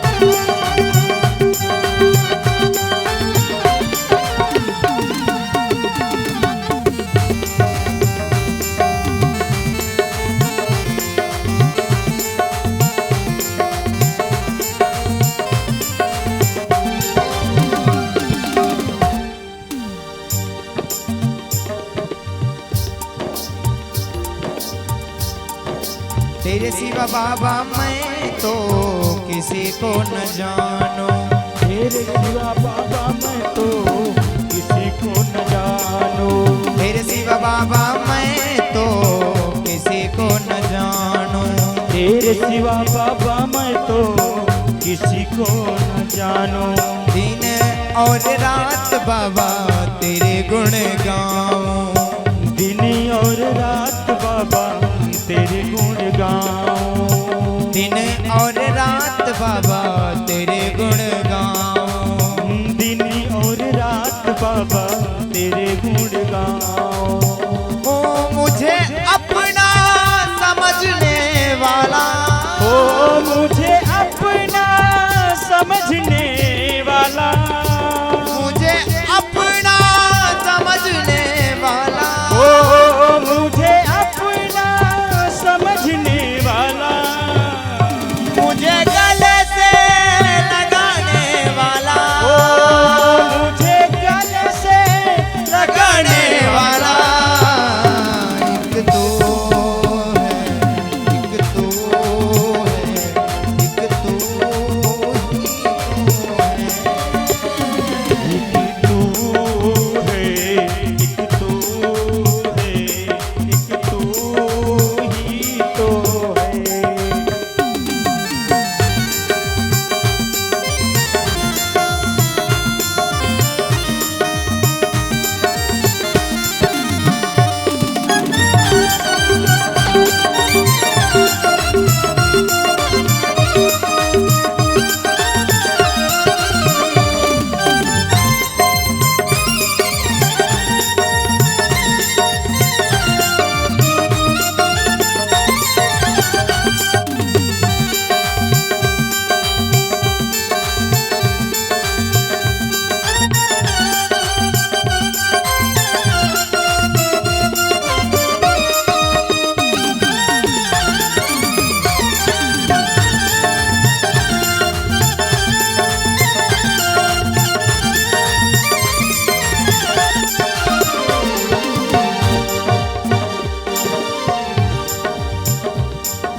तेरी दया से मेरा चलता गुजारा, तेरी दया से मेरा चलता गुजारा। तेरी दया से मेरा चलता गुजारा। तेरी दया से मेरा चलता गुजारा। जब भी दिखो ने घेरा तुमको पुकारा, जब भी दुखों ने घेरा तुमको पुकारा, जब भी दुखों ने घेरा तुमको को पुकारा। मेरी दुखड़े मिटाने वाला, मेरी दुखड़े हराने वाला, मेरी दुखड़े मिटाने वाला। था इंद्र ने उनका घोड़ा चुरा लिया, चुरा कर लेकर चले गए।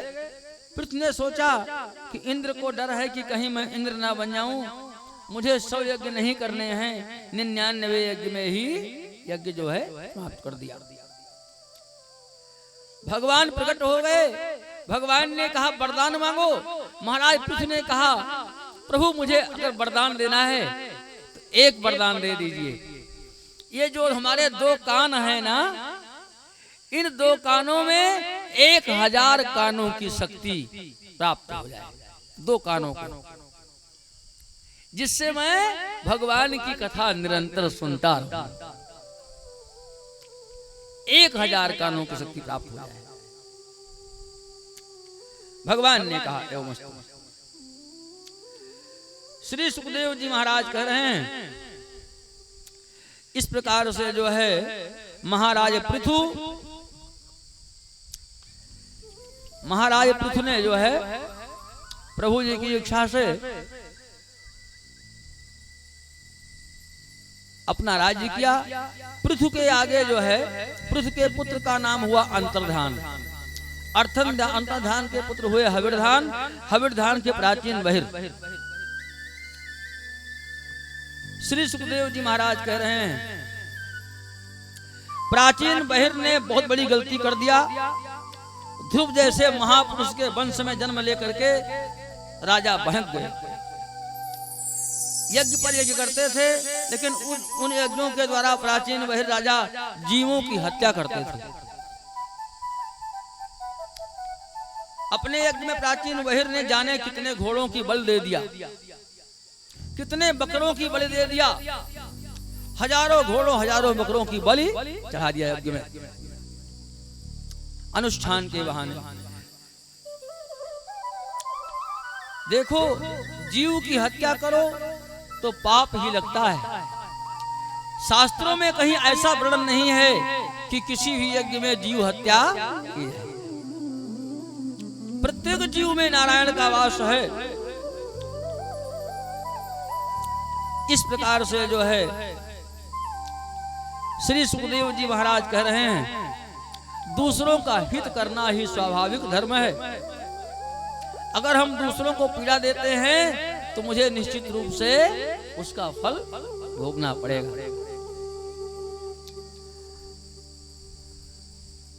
प्राचीन बहिर जो है नारद जी को देखते देखते राजा ने चरणों प्रणाम किया। तो वहां नारद जी पहुंचे। प्राचीन बहिर को समझाए कौन? देवर्ष नारद पहुंचे। नारद जी को प्रणाम किया। बोले बड़ी कृपा की आश्रम पधारे हैं यज्ञ मंडप में, मैं बड़ा भाग्यशाली हूँ। नारद जी बोले मैंने पापी तो जीवन में बहुत देखे हैं, हमने पापी जीवन में बहुत देखे हैं, पर तुम्हारे जैसा पापी नहीं देखा। राजा ने कहा क्या कहते हैं आप? मैं इतने यज्ञ किए, हमने जो है इतने यज्ञ किया और आप मुझे पापी कह रहे हैं। नारद जी बोले क्या तुम्हें शांति मिली? प्राचीन बहिर बोले नहीं। नारद जी बोले तुम देखना चाहते हो तुमने क्या पाप किया है? आकाश में देखो। नारद जी ने कहा आकाश की तरफ देखो। राजा ने आकाश की तरफ दृष्टि दिया। जब ना देखा तो हजारों बकरे हजारों घोड़े मुंह खोल करके राजा प्राचीन बहिर की तरफ देख रहे थे। नारद जी बोले जितने जीवों की हत्या किया है ना, ये एक एक जीव तुमसे बदला लेने के लिए तुम्हें देख रहे हैं। ये तुमसे बदला जरूर लेंगे। कबीरदास ने लिखा है कि बकरी पाती खात है, बकरी पाती खात है, ताकि काढ़ी खाल, और जे नर बकरी खात है, ताको कवन हवाल। क्या हाल होगी नारायण जाने। किसी जीव की हत्या नहीं करना चाहिए। नारद जी बोले जितने जीवों की हत्या की है तुमने, ये एक एक जीव तुमसे बदला लेंगे और तुम बचकर नहीं जा सकते। राजा ने कहा हे नारद जी, मैंने अपने मन में तो कुछ किया नहीं, अपने मन से कुछ किया नहीं। वेद में जैसा लिखा है पशुन अलभेत, वैसा हमने किया। पशुओं का अलभेद यज्ञ में यज्ञ करना चाहिए, इसके आधार पर मैंने बलि दिया। नारद जी ने कहा राजन, अलभेद का अर्थ मारना नहीं होता है, बल्कि अलभेद का अर्थ छूना भी होता है। और बकरा कहते हैं ममता को, घोड़ा कहते हैं अभिमान को। यज्ञ में जब हम करें तो अभिमान रूपी घोड़े का स्पर्श करें, अभिमान रूपी घोड़े का स्पर्श करके यज्ञ में आहुति दें, और कभी जो है अहंकार ना करें। अहंकार करने से प्रभु जी की इच्छा से यज्ञ संपन्न नहीं होता। इस प्रकार से जो है प्रभु जी की इच्छा से यज्ञ संपन्न हुआ। आगे कथा आती है, इससे आगे भरत चरित्र, अजामिल उपाख्यान, अजामिल उपाख्यान, भरत चरित्र, ध्रुव चरित्र, समुद्र मंथन आदि कथाओं का स्पर्श करते हुए रात्रि में आप लोग सुनेंगे भगवान राम के जन्म की कथा और भगवान कृष्ण के जन्म की कथा। आप लोग भारी से भारी संख्या में आवें और भगवान की अमृत कथा सुनकर के अपना जीवन प्राप्त करें। धन्यवाद। आओ एक भजन का आनंद लेते हैं, उसके बाद फिर भगवान की दिव्य आरती।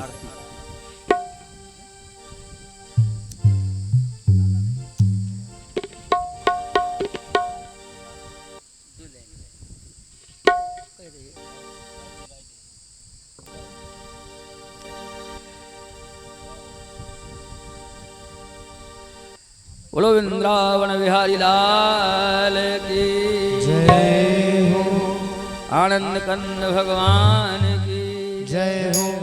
अरे सफा कैला चुनरी, सफा कैला चुनरी, सफा कैला चुनरी, यही गुरु घाटे सफा कैला चुनरी।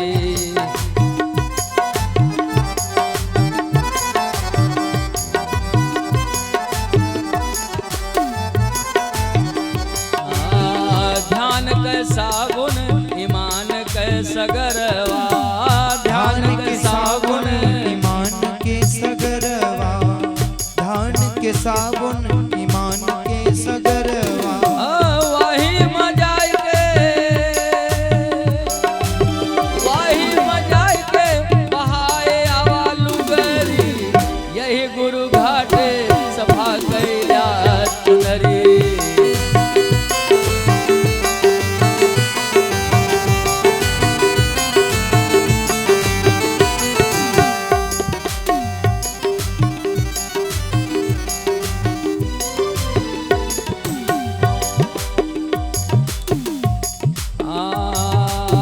पटवा धर्म सत के पटके पटके के, पटवा धर्म सत के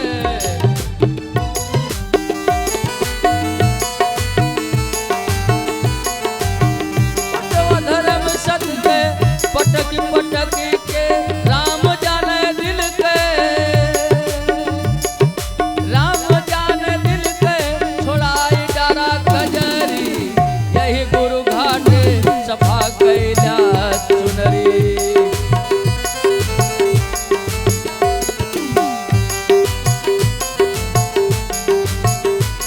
सफा कैला चुनरी, सफा कैला चुनरी, यही गुरु घाटे सफा कैला चुनरी।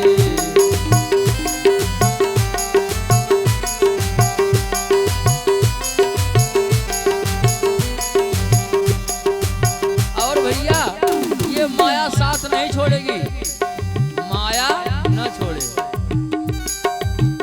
माया का माछी संग नहीं छोड़ी है, माया का माछी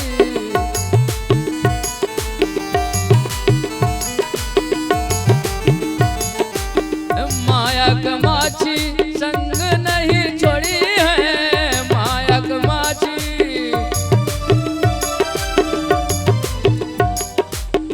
माया का माछी संग नहीं छोड़ी है। इनका पकड़ के सियाई डरा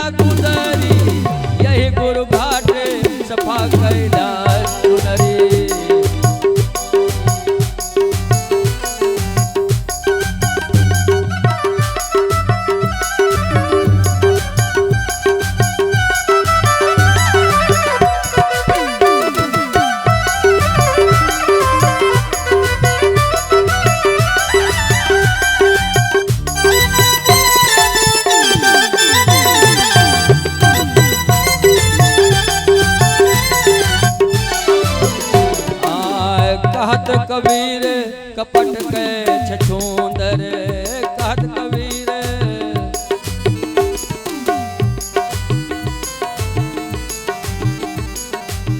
कहत कबीर कपट के छछूंदर इनका पकड़ के जलाई दिया ठठरी यही गुरु घाट सफा कैला चुनरी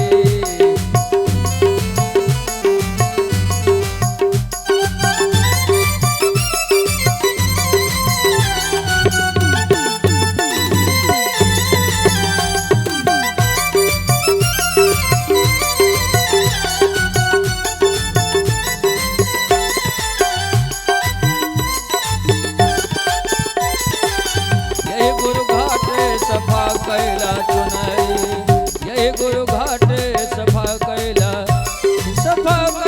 चुनरी सफा कैला चुनरी सफा कैला चुनरी सफा कैला चुनरी यही गुरु घाट सफा कैला चुनरी यही गुरु घाट सफा कैला चुनरी यही गुरु घाट सफा कैला आरती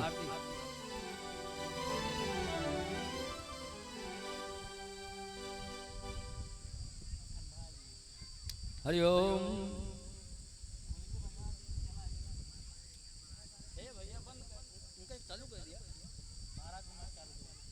हरिओम हरिओम हरिओम ओम नारायणाय नमः नारायण पुनाद केशवाय नमः केशव पुनाद माधवाय नमः माधव पुनाद ऋषिकेशाय नमः हस्त प्रक्षालनम पावित्री धारणम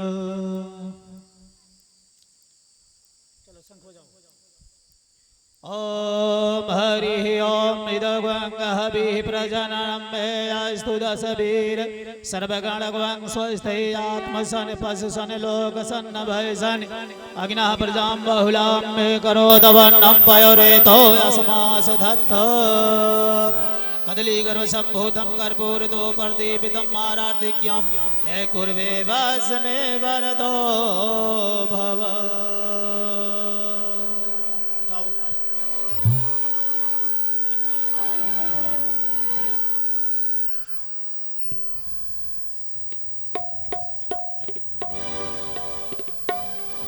श्री भागवत भगवान की है आरती पापियों को पाप से है तारती श्री भागवत भगवान की है आरती पापियों को पाप से है तारती ये अमर ग्रंथ ये मुक्ति पंथ ये पंचम वेद निराला नव ज्योति जलाने वाला ये अमर ग्रंथ ये मुक्ति पंथ ये पंचम वेद निराला नव ज्योति जलाने वाला हरि नाम यही हरि धाम यही हरि नाम यही हरि धाम यही हरि नाम यही हरि धाम यही हरि नाम यही हरि धाम यही यह जग मंगल की आरती पापियों को पाप से है तारती श्री भागवत भगवान की है आरती पापियों को पाप से है तारती ये शांत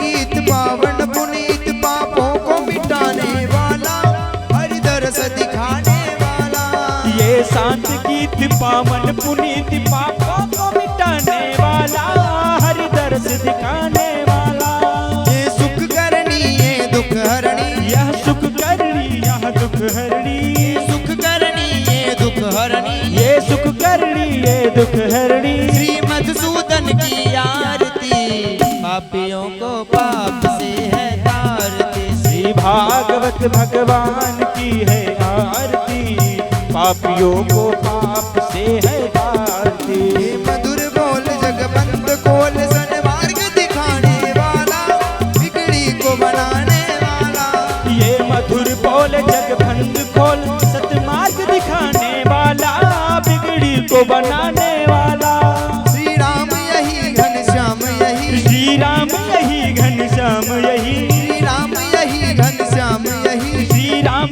यही घनश्याम यही प्रभु की महिमा की आरती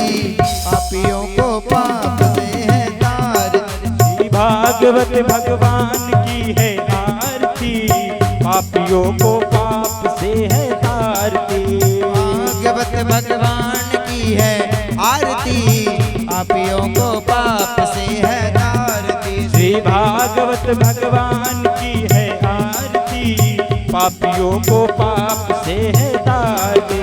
कर्पूर गौरम करुणावतारम संसार सारम भुजगेन्द्रहारम सदा वसंतम हृदयारविंदे भवं भवामी शेषं नमामि। त्वमेव माता पिता त्वमेव बन्धो तथा त्वमेव विद्या द्रविणं त्वमेव सर्वं देव देव। सीताराम राम राम राजा राम राम राम मेरे राम राम राम सीताराम राम राम सीताराम राम राम सीताराम राम राम सीताराम राम मेरे राम राम राम मेरे राम राम राम मेरे राम राम राम सीताराम राम राम सीताराम राम राम सीताराम राम राम मेरे राम राम राम सीताराम राम सीता